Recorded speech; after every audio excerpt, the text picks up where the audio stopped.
they still did not have the courage to put the 3 Estonian flag colors, the blue, black and white, into a single flag. There were 3 flags, 1 blue, 1 black, 1 white. And that was such a huge statement. And so I was like, is he shaking because he's afraid somebody's going to come and grab him? Or is he shaking because of the greatness of this moment he's in?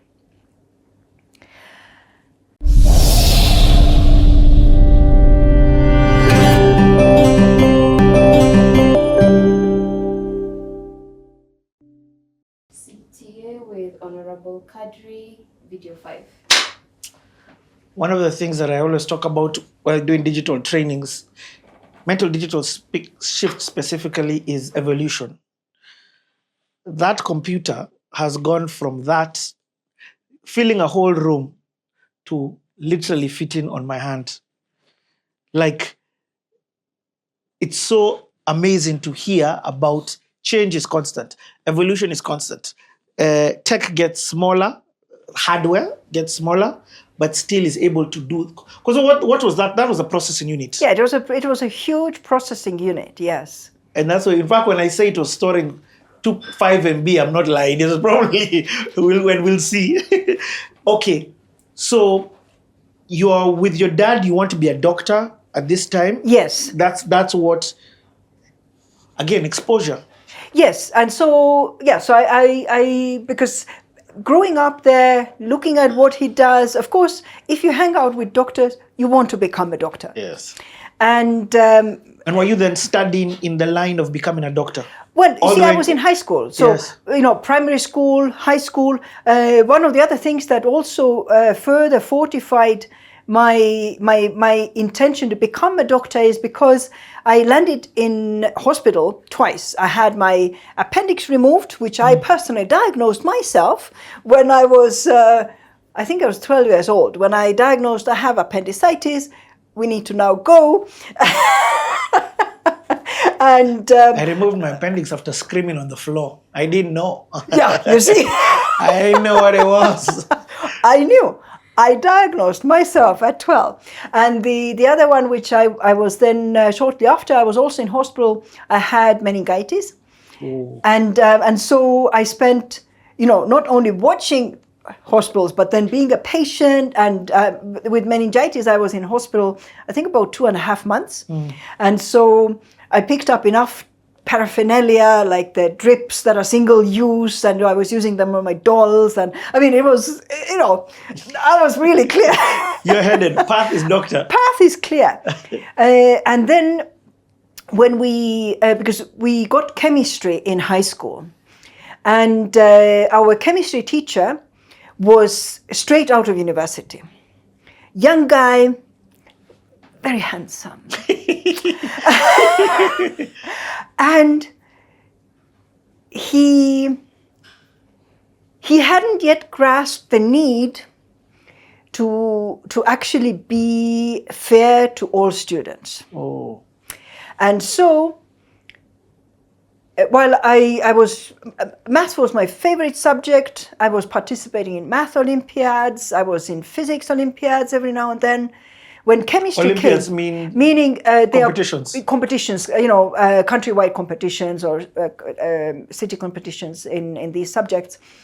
In chemistry, every now and then, let's say there are 6 problems to solve. The first 2 I get right, the second 2 I try, I get them wrong, the last 2 I don't do.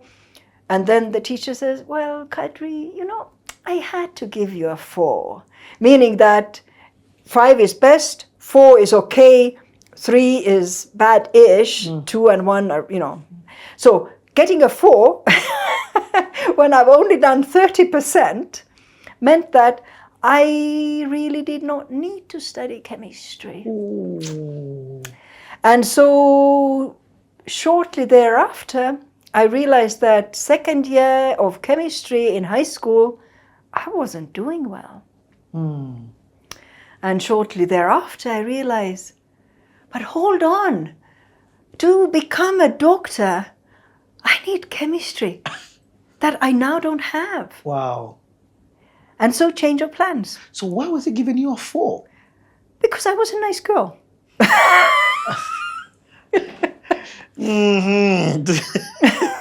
What? So his higher grade of you made you relax and completely changed your trajectory?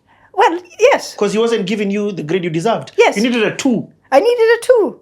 And that would have woken you up and been like, yo, I need to study. Yeah. Wow. I've never had this version of a story. I normally hear about people who are doing well and are not being given their grade. Yeah. Wow. Okay. And so I'm not becoming a doctor.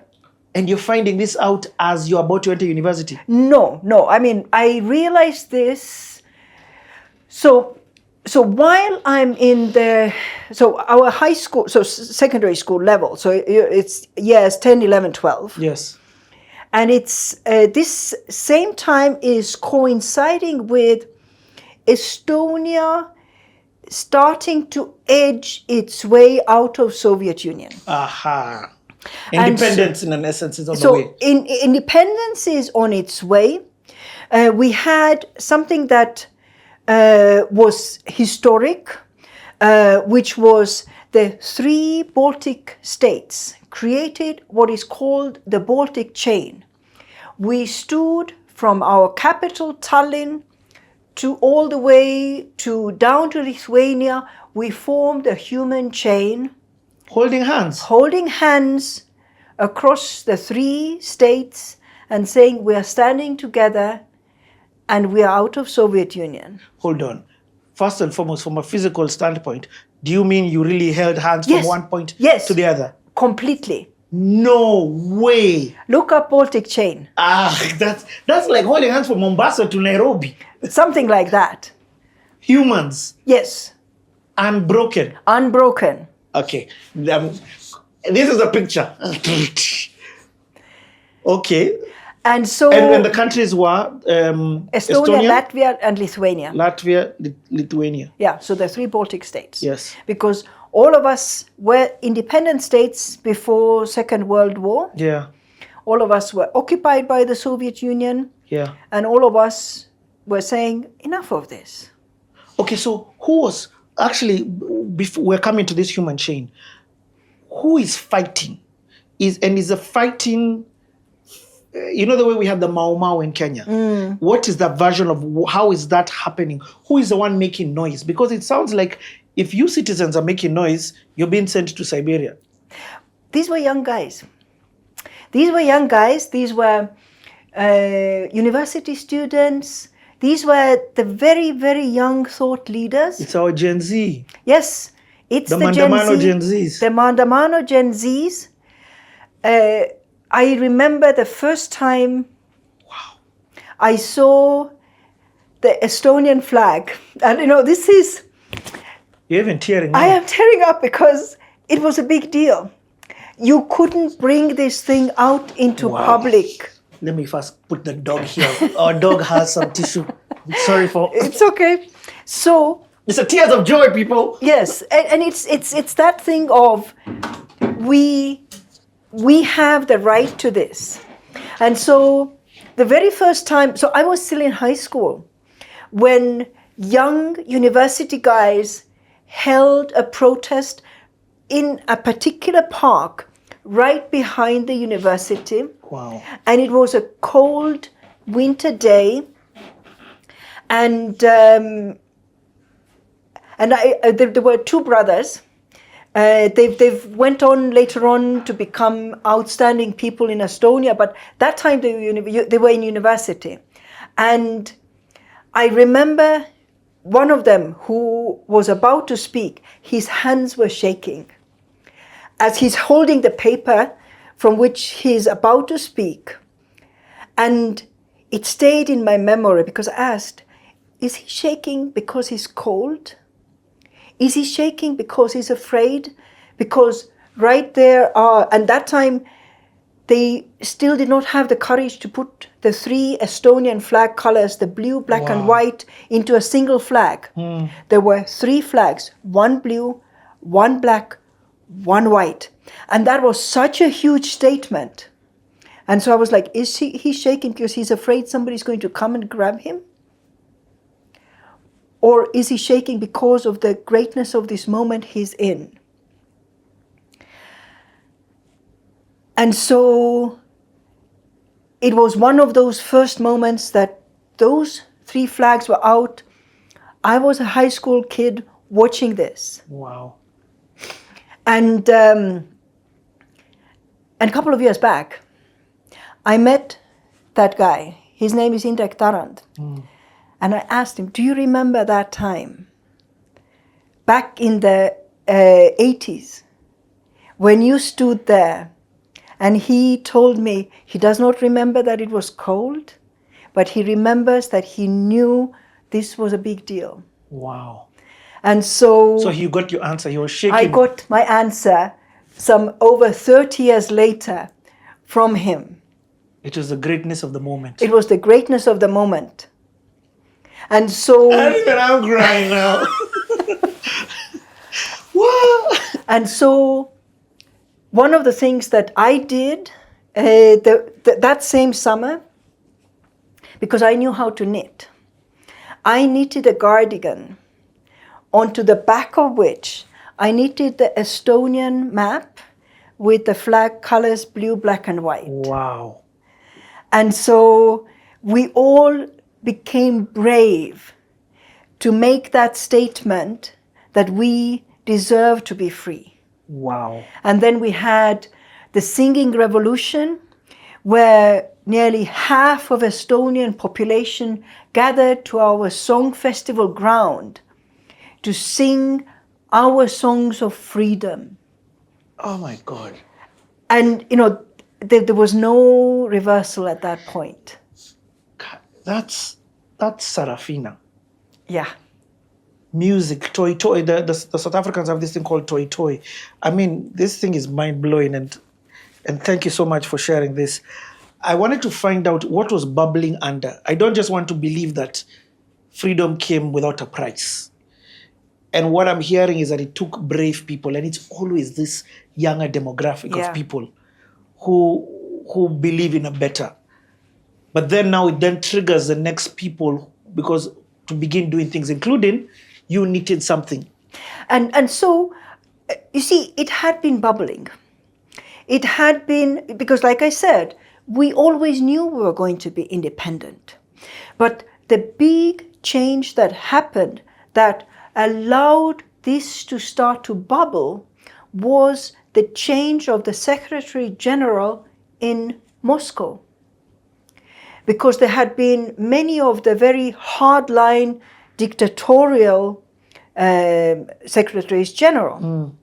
But then back to back came 2 leaders who started to understand that there is need for some form of freedom. So there was Andropov and there was Gorbachev. Oh, man. And the German wall fell. Yes. That was when basically the ice that had frozen around the Soviet states started to melt. Oh. And so it was almost inevitable. And so this is where Gorbachev started to bring in terms like glasnost and perestroika. They are Russian terms. Glasnost means transparency. And perestroika means rebuilding. And it's under these kind of changes that glasnost, transparency, meant that let's talk of the Molotov-Ribbentrop Pact that you guys signed. Wow. That had its secret clauses that assigned Estonia with its own independence to Soviet Union. Let's talk of that. Let's bring up those things of history, because that is glasnost. And so the moment you're able to speak openly, that can of worms, it's open. Yes. It's not closing. Yes. And so... But they gave you the permission to speak freely. Yes. Well, I mean, not entirely. No. It was not like entirely. And this is where everything that was taking place was still, when the hand was shaking, you don't know why. Yes. Is it KGB coming? Is it cold? Is it the moment? Because all those three were very much options. Yes. They're all valid options. Yes. But, this is so powerful. Woo. So, this thing is bubbling and started by a change of the Secretary General. And just for clarity, is the Secretary General at this time the highest in the land? Yeah, it's equivalent of president in the Soviet Union. But the title was Secretary General. So it's what Prime Minister, President, now, then it was Secretary General. Yeah, Secretary General, yeah. Okay, so the Secretary General, a new Secretary General comes in, SG, who is more open to change. Yes, who was younger, because that's the other part where, you see, in Russia, normally, the Secretary General never gets voted out. They die in office. We're seeing it happening now. They get re-elected for 7-year term periods. Yeah. Or 20 or 29 or 20, whatever it is. It's like our brother. I'm telling you, we are more similar than we are apart. Because, if you look at Moi, or if you look at Moi. Yes, yes. In fact, let me stop pointing outside. Yeah. Let me look inside. Moi, how many years? Yeah. 20-something, 24, 23? Yeah. So, we had the very same thing in Soviet Union. Hey, Nyaji Dada. We are sisters. We are siblings. Completely. And you see that the way there were the Nyayo chambers. Yes. Estonia had similar chambers for those who spoke out. Because towards now, because you see, at some point, that deportation to Siberia was no longer done. Yes. But the political dissidents, we had the equivalent of the Nyayo chambers. So when that guy, again, it brings the shaking, the fear element of it. Yes. He doesn't know where he's going to end up tonight. No, he doesn't. It could be dead. It could be... Not dead. Never. Dead wasn't there. Dead wasn't. But Chambers was there. Oh yes, dead wasn't. You are labor. Yeah, your labor. There's I forgot about the population. Decline. Yeah. So, okay, now let's go then into the wall. Yeah, but then you see, but the reason I actually brought it in, let me just quickly jump back to my high school, because with that came also into some of our schools that option of, you know what, there are some subjects I don't care for. Oh. And so, number one, I dropped Russian language because I really did not care for Russian language. Yes. And number two, I realized that chemistry... Chemistry was an atomy. It was not adding for me right now because I'm no longer becoming a doctor. So now that I'm not becoming a doctor, I needed a plan B.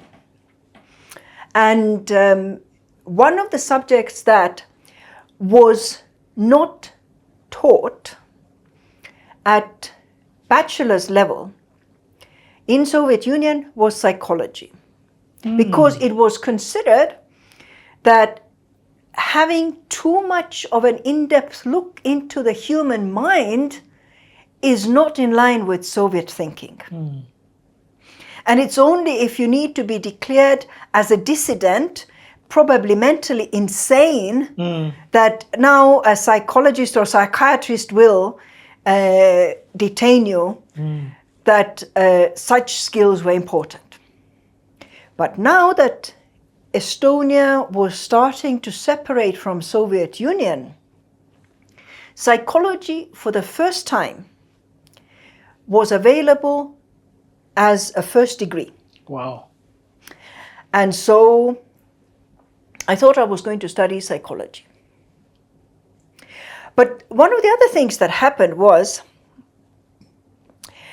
my aunt, who was the founder of the Family Research Laboratory, was having cooperation with Helsinki University already during Soviet time.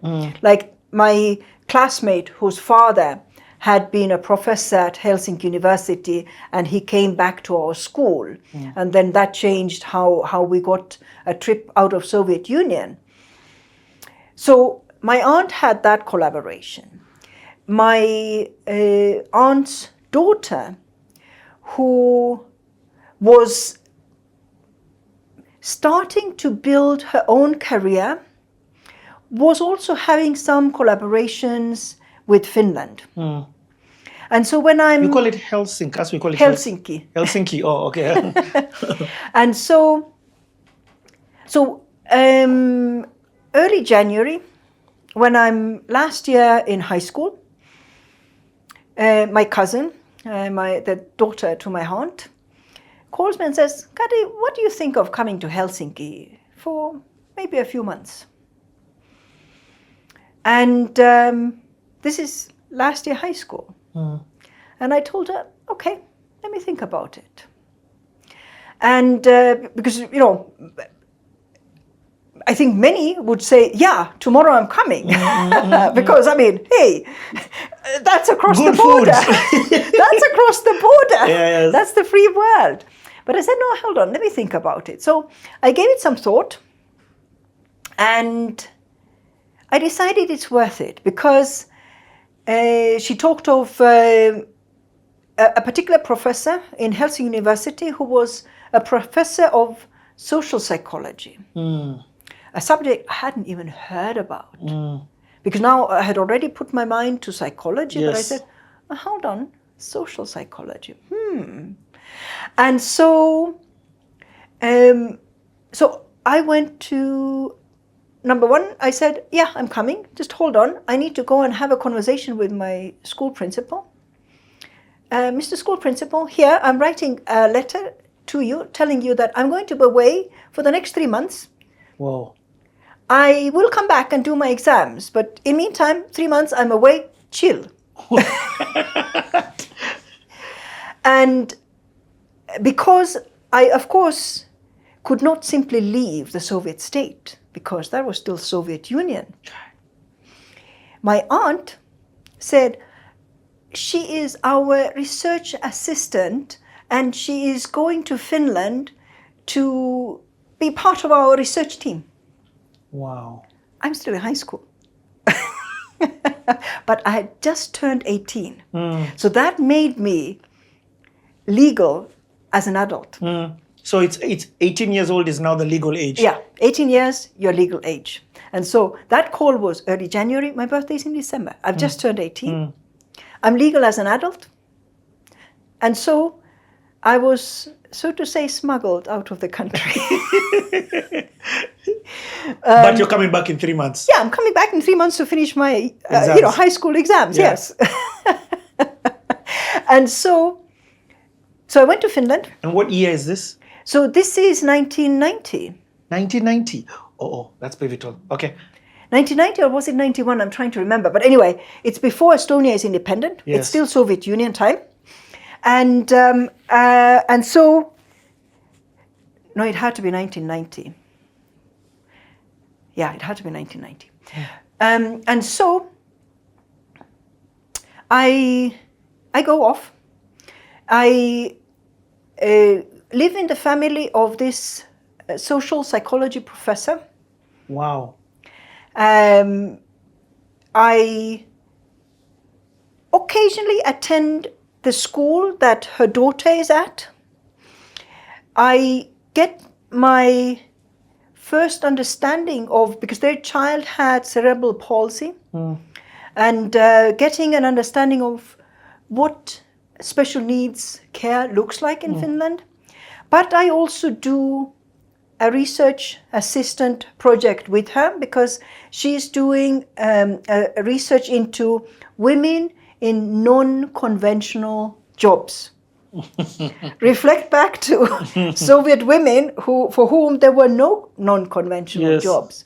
And so she's doing this research with Ford factory in USA, Michigan, and a factory in Tallinn, And there was also something in Russia. And she goes, but Kadri, you can speak Russian, right? I'm like, oh gosh, I dropped the subject. I deliberately did not learn it. And here is like, well, if you can teach me some Russian, you'll earn some more money. I'm like, okay, sure, no problem. Polish up my Russian. You said the magic word, money. And here we are. And so I was supporting her in her research. I was catching up on some of my studies. I was dropping into her daughter's school every now and then. And 3 months later, I'm back in Estonia. And some of the things that happened was, math was my favorite subject. So I had to do a math exam. I loved math. I mean, I could do math any day. I did not need to think about it. Hey, it's in the family. Then second, I had to do an essay. And because in Finland, I got access to bookstores that did not just have Soviet-approved books. Oh, man. I landed onto literature like crazy. I was like, wow. And it's in English, because in Estonian, in Soviet Estonian, there were no fictional books Wow. in English except what we had in our school library, which were Soviet approved, Yes. and you had to use them to learn the English language. Yeah. And so I picked some books, and my literature and Estonian language exam, I wrote about books I have now read in the free world. And the teachers were like, oh my goodness. We're in trouble. Who marks it? Is it marked by the state. Okay, the state. Yeah, so it looks bad. Okay. And then, because I did not speak Finnish language when I went to Finland, so my 3 months, I'm only speaking English. It had never happened before, because in school, you only speak English in English lesson. Yes. After that, you don't. Yes. And so I come back and I speak better English than my English teachers, because they have never Practiced. lived in an environment where they don't speak any other language. So I remember I passed my initial, like there's like sort of the pre-exam tests. I was, my English language teacher was the one who was supposed to stand and watch over the canteen on a lunch break. And she said, okay, I'm there. Okay, just come and, let's see how you're doing. I stood there for 15 minutes. We spoke English only. And she said, it's okay, you've passed. And she was struggling. Yeah. And I had no issues. And so I passed my exams. But now I have that option of, I'll go to study in University of Helsinki, and I go to study social psychology. Wow. As opposed to psychology in Tartu University. And is this, by the time you're going to Finland, independence? No, Not yet. not yet. Okay, let's take a 2-minute break. We're coming back. We continue from where you've gone to university. Yes.